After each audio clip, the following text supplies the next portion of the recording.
Seja convosco. Ele está no meio de nós. Proclamação do Evangelho de Jesus Cristo, segundo Mateus. Glória a vós, Senhor. Naquele tempo disse Jesus aos seus discípulos: Se a vossa justiça não for maior que a justiça dos mestres da lei e dos fariseus, vós não entrareis no reino dos céus. Vós ouvistes o que foi dito aos antigos: Não matarás. Quem matar será condenado pelo tribunal. Eu, porém, vos digo: todo aquele que se encoleriza com seu irmão será réu em juízo. Quem disser ao seu irmão patife será condenado pelo tribunal. Quem chamar o irmão de tolo será condenado ao fogo do inferno.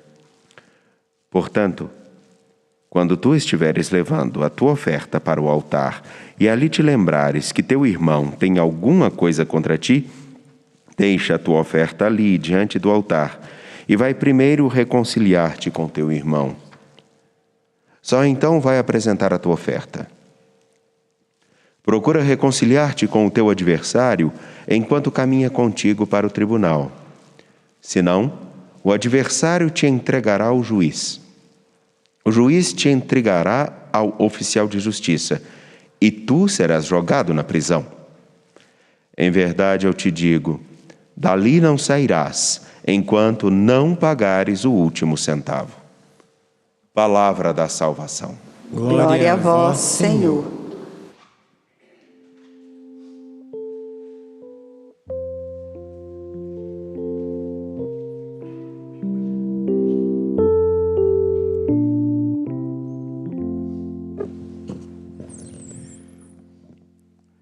A liturgia que hoje a Igreja nos propõe dá-nos a oportunidade de encontrar duas chaves de leituras.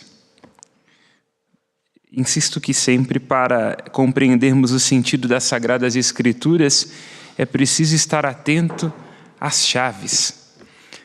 As chaves são expressões que voltam, que retomam e que nos ajudam a compreender e a abrir, como uma chave faz a fechadura de uma porta, aquilo que o texto bíblico quer nos apresentar.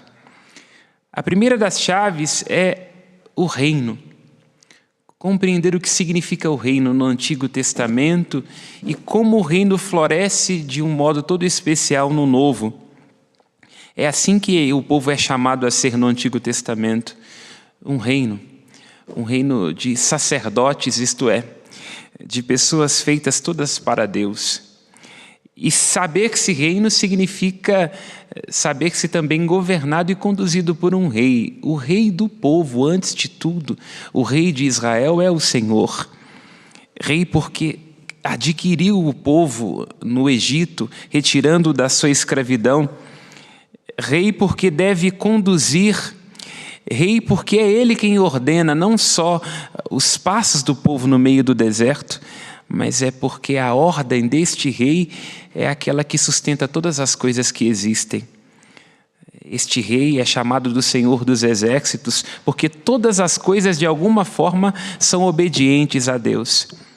E este rei cujo reino conduz todas as coisas e as pessoas, exige que o povo comporte-se de uma maneira que vivam com justiça e conforme o direito.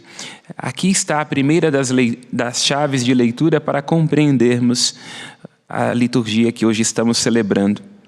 O povo de Israel deveria ser um reino de consciência. E retiro esta expressão também à luz de um filme de que gosto muito, que é o filme A Cruzada.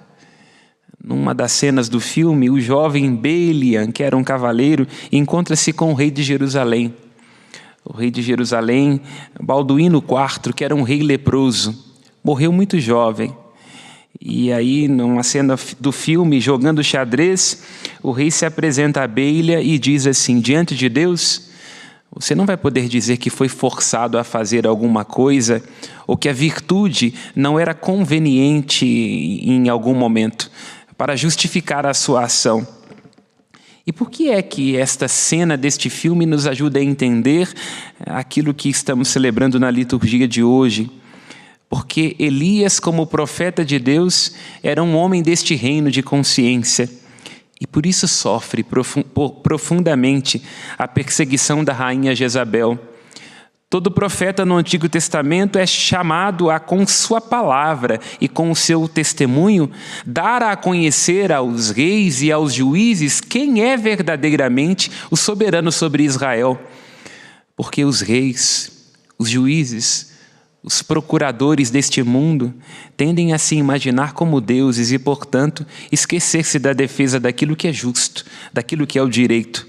Portanto, o profeta, na sua insubordinação e na sua insistência, deve recordar ao rei quem é verdadeiramente o soberano. Acabe dando ouvidos à sua esposa Jezabel, assim como nós às vezes vamos escutando tantas coisas que nos afastam daquilo que mais importa e nos afastam daquilo que é justo e daquilo que é o direito, perverte o povo, perverte o culto em nome da idolatria. E como castigo a essa desobediência, o profeta Elias reza para que Israel não conheça mais a chuva. E então Israel experimenta uma profunda carestia. Quando o rei, então, Acabe se arrepende, Elias pode olhar para cima de novo e rezar para que volte a chover. E é nessa passagem que nós nos encontramos. E o que é interessante, por que estou dizendo de um reino de consciência? Porque, em primeiro lugar, mesmo sendo perseguido, o profeta Elias soube ser fiel, com paciência, com oração e com esperança, não permitiu que as perseguições o tirassem do eixo. Era um homem em posse de si mesmo. Poderia, assim, com conchavos políticos e para, assim, não se expor e não ter dificuldades, ter feito conluios com a rainha Jezabel. E aqui nós nos recordamos da cena do filme. Nenhum de nós poderá dizer que foi obrigado a fazer isto ou aquilo, ou que a virtude não era conveniente. Não, em nome da virtude, em nome dos nossos princípios, nós temos que insistir e persistir. E assim faz o profeta Elias. Mas nós podemos dizer também que ele era um homem deste reino de consciência, porque ele soube ser gentil com seus inimigos. É muito interessante. Ele, sendo perseguido por Jezabel, sendo perseguido de alguma forma também por Acabe, não é? Porque não raro quando nós somos omissos, nós também estamos juntos com aqueles que fazem o mal. Ele é gentil. Manda o seu servo subir até o alto para ver que se a nuvem aproxima, para ter a delicadeza de que o rei na volta não tivesse grandes dificuldades enfrentando tempestades. Aqui há, repito mais uma vez, algo muito interessante para nós. Porque nós, não raro, diante das dificuldades e diante das perseguições, tendemos a sair do eixo, né? Elias não. Elias é um homem em posse de si mesmo, um homem com uma consciência apurada e gentil, de modo que, mesmo sendo perseguido, mesmo não sendo compreendido, não se deixa perder de si, dos próprios princípios e da gentileza.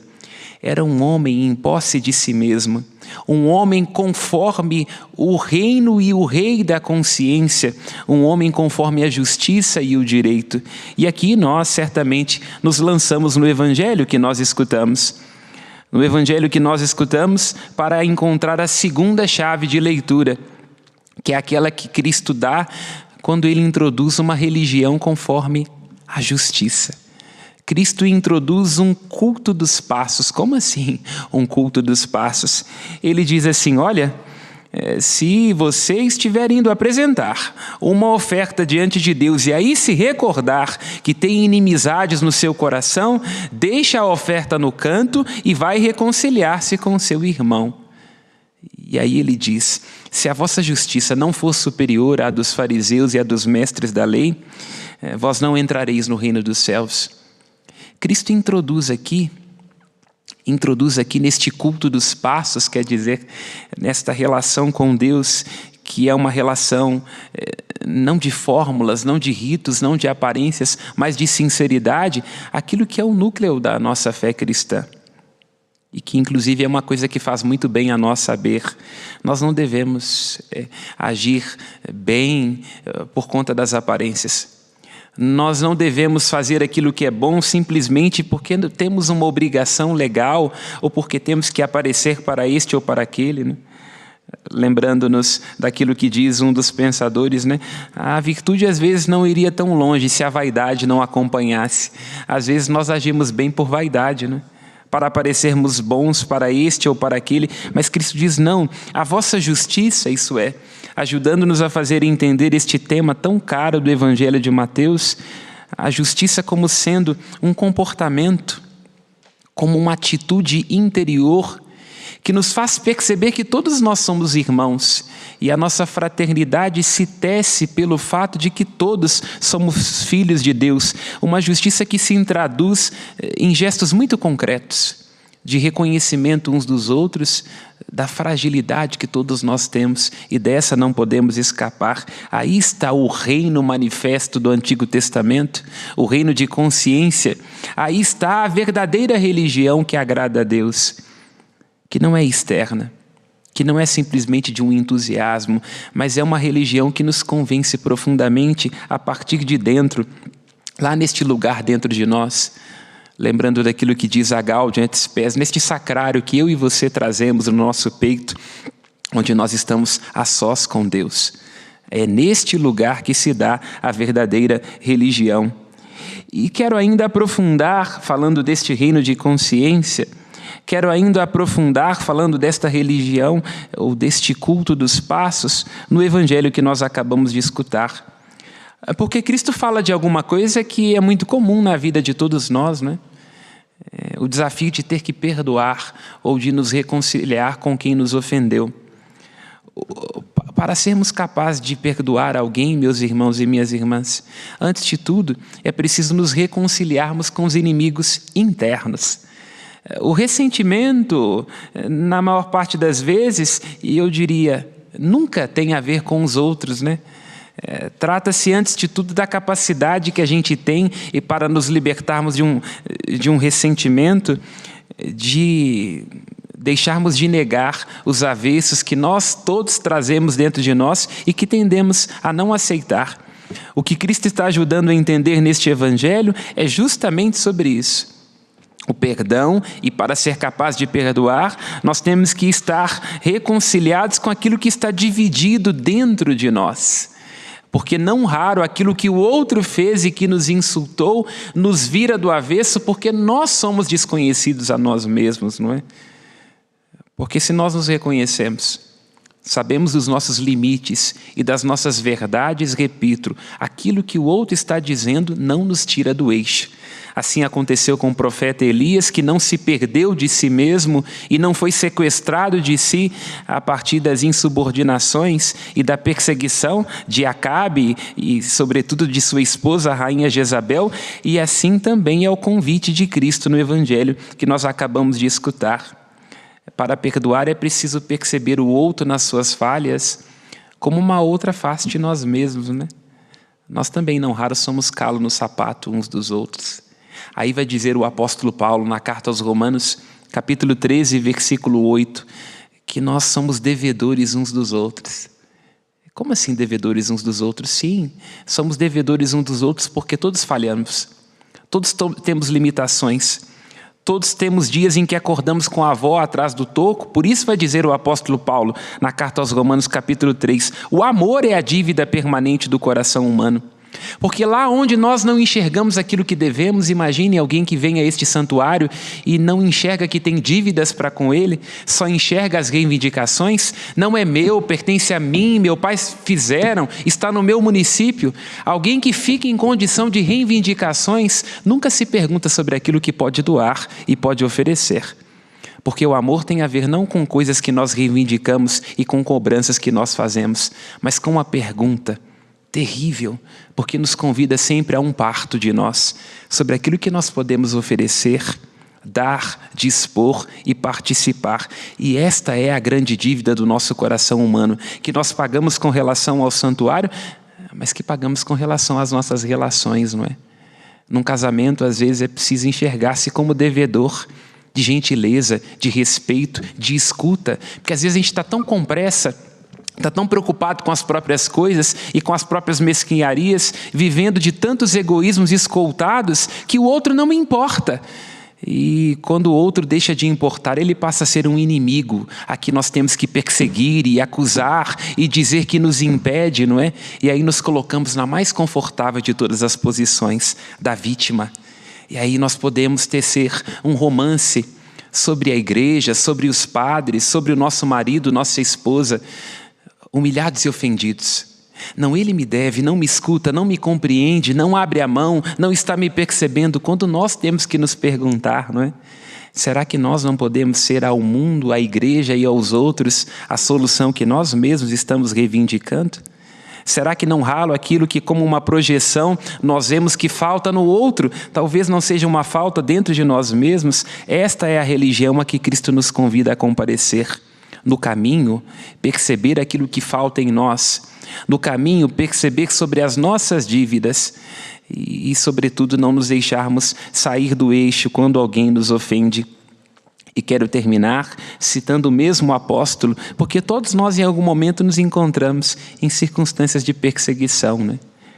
Aí vai dizer o apóstolo Paulo, na mesma carta aos Romanos, capítulo 12, versículo 21, diz assim o apóstolo: não vos deixeis vencer pelo mal, mas paga o mal com o bem. É linda essa expressão que diz o apóstolo Paulo, ele que durante a vida, como o profeta Elias, como São José de Anchieta, sendo preso pelos tamoios, enfrentou tantas perseguições, ele diz: não pague o mal com o mal, porque pagar o mal com o mal significa lutar com as armas dos outros. Porque pagar o mal com o mal significa ser sequestrado pelas indigências dos outros. Por isso nós não nos devemos deixar vencer pelo mal, mas devemos vencer o mal com o bem, com nossa gentileza, com o nosso amadurecimento, né? Porque a ofensa sulcada no coração de quem é sábio sempre vai produzir uma verdade. Louvado seja nosso Senhor Jesus Cristo. Para sempre seja louvado. A Ele